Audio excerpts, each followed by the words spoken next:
BFM Business. Check-up santé, le dossier de la semaine. Pascal Douek, bonjour. Bonjour. On va se vous voyer, hein. On est très copains, on va se vous voyer. Bon, bonjour. Et Christophe de Gégère, bonjour. Bonjour. Christophe, est-ce qu'on va rajeunir après vous avoir écouté aujourd'hui ou pas? Eh bien, en tout cas, vous pouvez peut-être arriver sur la bonne voie, parce qu'il y a un moment donné où on prend conscience des choses, et ça, c'est indispensable. Bon, c'est un bon début. Un bon début. Pascal Douek, donc vous êtes médecin, Ouais. vous dirigez l'agence DDB Health, et vous avez créé un blog qui s'appelle Déclic Attitude. Franchement, on se connaît, mais ce blog est absolument génial. Alors c'est quoi Déclic? C'est quoi la Déclic Attitude? La Déclic Attitude, c'est mon objectif en tout cas, c'est de tenter de changer les comportements, de changer les modes de vie, de changer les habitudes à une période aujourd'hui où on a une espérance de vie qui s'allonge. On a une espérance de vie sans invalidité, sans maladie qui ralentit aujourd'hui. Et donc en clair, on a une espérance de vie avec une mauvaise santé qui devient de plus en plus importante. Et donc aujourd'hui, l'important, c'est de pouvoir prendre des bonnes habitudes, de pouvoir prendre des bons comportements en santé pour pouvoir vieillir le plus longtemps possible et en bonne santé. Et donc Déclic Attitude, c'est d'essayer de créer chez mes lecteurs des déclics dans leur changement et la compréhension effectivement de pourquoi je vais changer mes habitudes. Alors vous allez donner des petits détails après. Christophe de Gégère, donc vous êtes médecin, vous êtes physiologiste et vous êtes chercheur, donc spécialiste du vieillissement du corps humain. Vous êtes d'ailleurs président même je l'ai dit, de la Société française de médecine et physiologie de longévité. Vous avez écrit pas mal de bouquins, dont votre dernier qui s'appelle Longue Vie. Alors, moi, je suis ravi de ce que vous dites, parce que c'est vrai qu'il faut ce déclic.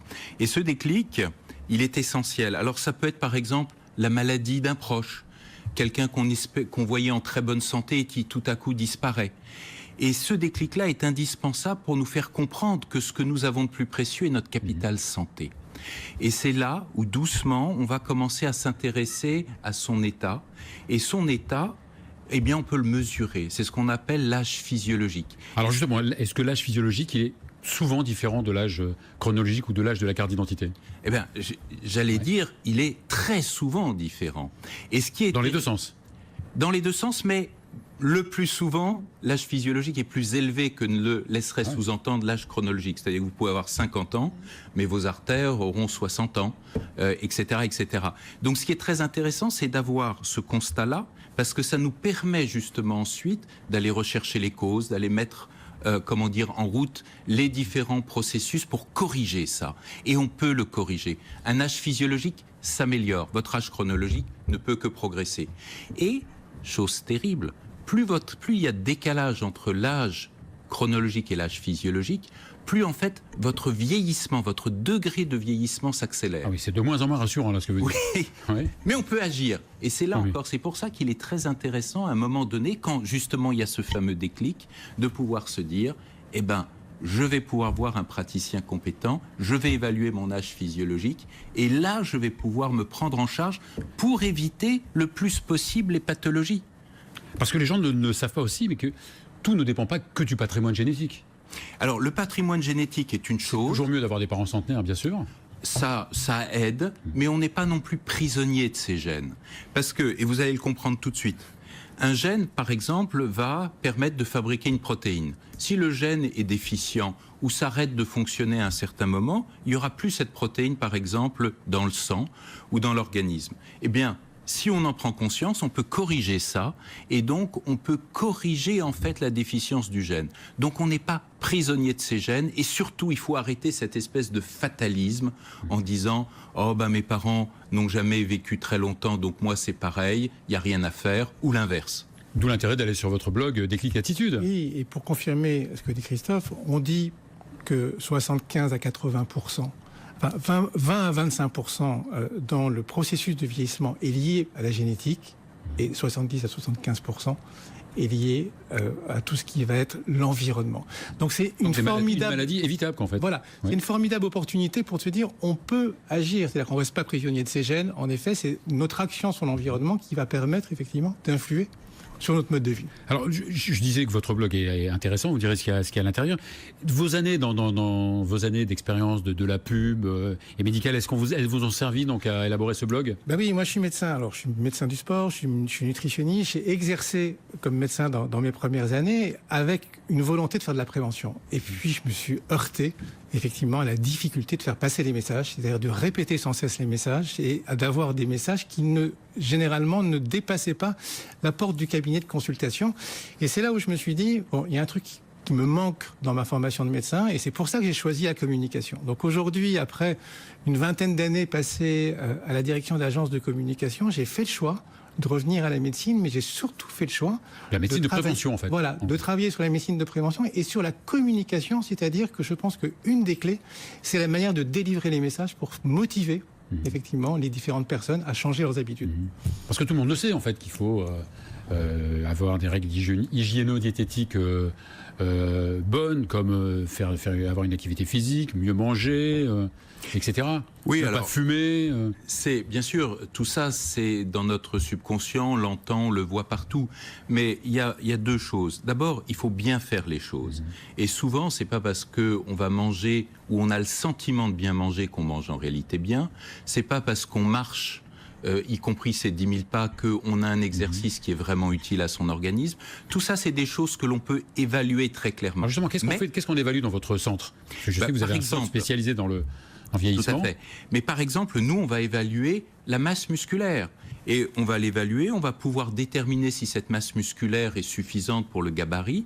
Et on va pouvoir voir si 6 mois plus tard, votre masse musculaire progresse avec les exercices qu'on vous a conseillés ou avec un certain nombre de mesures. Mais ce qu'il faut également savoir, c'est que ce n'est qu'une partie du vieillissement. Une grosse partie du vieillissement est liée à toutes les carences qui vont s'installer dans notre organisme dès 20 ans.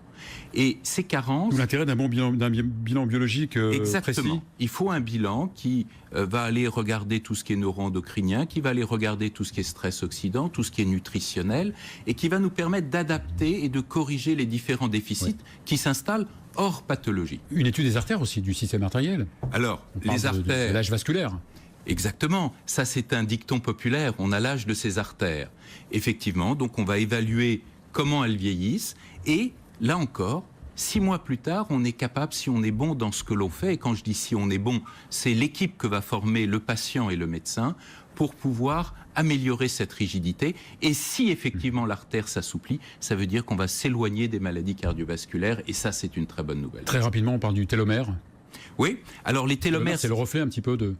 Alors, les télomères se raccourcissent, c'est très impliqué dans le vieillissement, ça peut se mesurer, et là encore c'est important parce qu'on sort du mythe, on va avoir une mesure, on va savoir si vos télomères sont plus courts que ce qu'ils devraient être. C'est une sorte d'âge physiologique chromosomique, et ensuite ça peut déterminer un certain nombre d'actions très concrètes en termes d'exercice physique, en termes de relaxation, parce qu'on n'a pas eu le temps, on n'a pas parlé du stress, mais le stress est un événement qui est très intéressant et très important dans le mauvais vieillissement.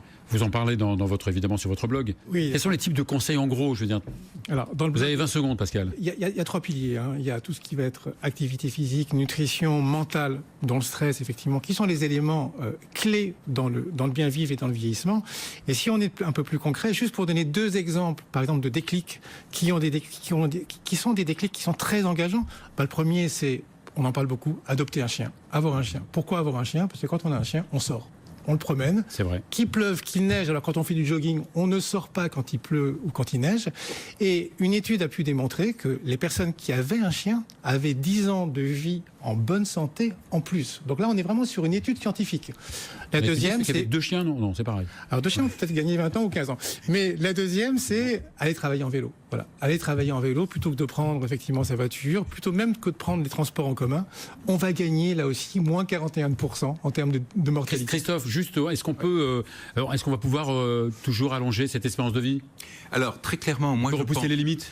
Si on ne fait rien, elle est en train de stagner, cette espérance de vie. Elle ne va pas monter. Et il faut savoir que l'espérance de vie en bonne santé est en France de 65 ans pour une femme et 63 ans pour un homme. Espérance de vie en bonne santé. Donc, agir sur notre capital santé devrait être aujourd'hui une priorité. Mais dès 50 ans, dès 40 ans, il faut s'y intéresser. Pour vivre bien jusqu'à 130. et au-delà. Et au-delà. Génial. Merci. Merci Pascal Douek. Merci Christophe de Gégère.